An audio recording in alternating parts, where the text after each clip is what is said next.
Hi, today I'm going to be talking about installing a plugin called NERDTree, which shows you the file explorer like interface on your VIM itself. And I'll be installing it via the repository, and I'll be using the GitHub repository for this.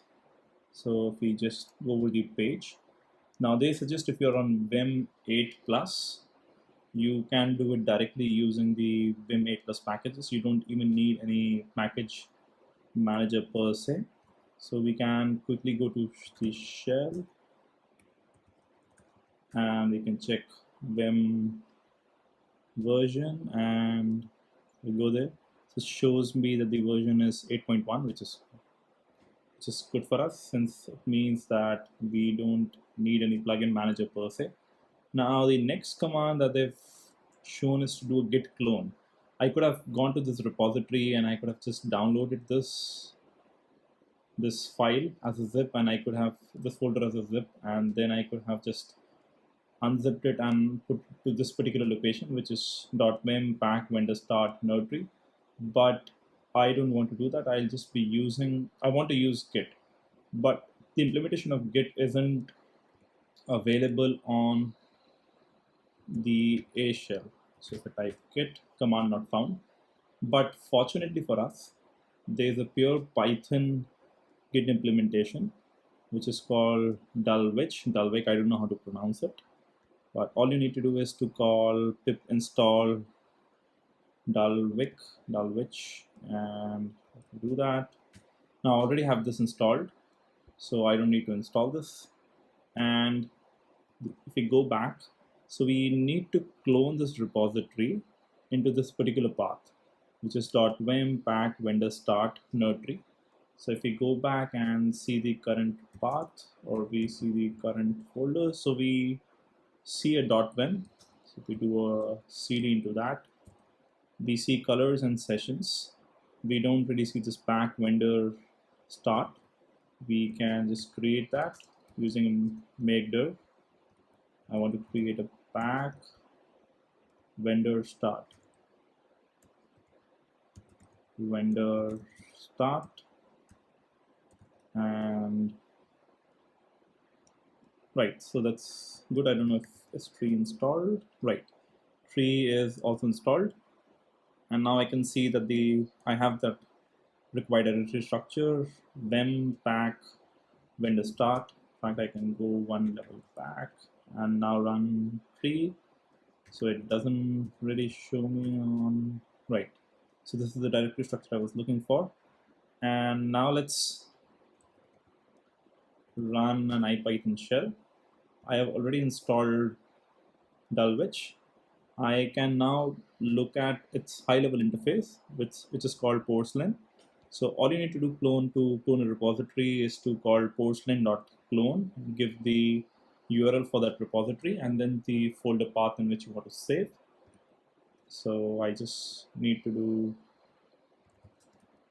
oops.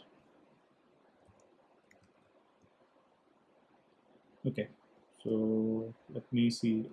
Yeah, I have already done this earlier, but deleted the entire path. Okay, so all I need to do is to call portlet.clone the git repo, and then the directory in which I need to save it. It says .vim pack vendor start not found. So let me just see the current working directory. Oh, okay. So I'm already in Vim. I don't need to be in Vim. Let me run this again. .vim pack vendor start NERDTree. Okay, so let's run a tree. Let's just exit here and see the tree. Oh, I think we did something wrong, definitely. Okay, so now we seem to be in the correct location. Now let's import porcelain again, and now let's clone.vim pack vendor store start NERDTree.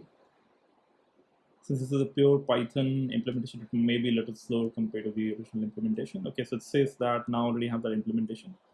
I can exit and I can run tree again, and now you see that I have this entire directory structure in NERDTree, which means that I'm now almost done. Now let's see if we already have whatever is required to run NERDTree. So I have this hello.c. Let's open this on VIM. Let me go to the command mode and type NERDTree, and there you go. So I have now NERDTree up and working. I can move up and down using either the arrow keys or the J and K keys. And if you see, if I open up a specific, so if I open up or enter on a specific file in the tree, I am taken to that file on the other pane. I can do Control W to come back. I can do Control W to again toggle between the NERDTree and the open file. I can also do a bunch of other cool things since I'm in NERDTree. So the main interface is to press M when you're in the NERDTree. Now it tells you you can create a child node, move a current node, delete, etc. So we can very quickly just create a folder structure here. If I press A, it now tells me that what do you want to create a file, or do you want to create a directory? Let me say that I want to create a directory. So I write it source and I end with a slash, and now you see that source is a directory. I can open it, but there is no content in it. I can add another directory in this. Let me call it Python. I can add another directory in it by pressing M and A, not at this level, at level before. So now if you see, now source has C and Python. Now I can go into C, and let's say I want to create all my C files in this particular directory. I can add, and I can call this new.c, and I can enter into this, and I can now do various things. I can just write this entire code base, and I can just save this file. I can exit. So that's it for this quick video. I just want to show that Git is not really a limitation on the iPad per se.